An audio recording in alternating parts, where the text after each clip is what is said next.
So first open up your oil inlet cap just to release the pressure. Then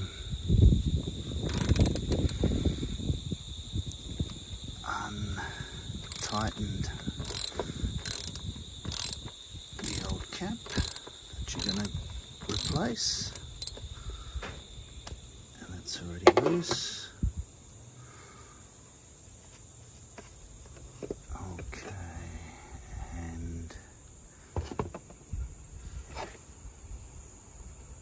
See, there's a missing cage in the middle, which I'll show you what it should look like.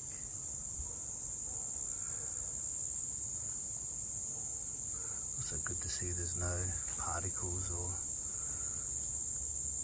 metal pieces or anything nasty in there.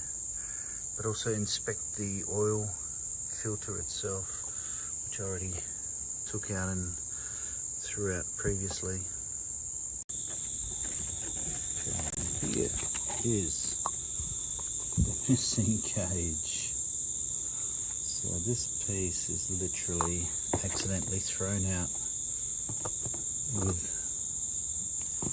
the filter. So it should be sitting in there nicely, but it's missing. And the seal at the bottom here is what seals that outlet, which actually returns the oil down to the sump in case there's too much oil pressure, I believe. And there's actually two holes on either side here which are feeding the timing chain unit internally, so that's why we're getting those code errors, because too much oil is simply just pouring down into the sump area.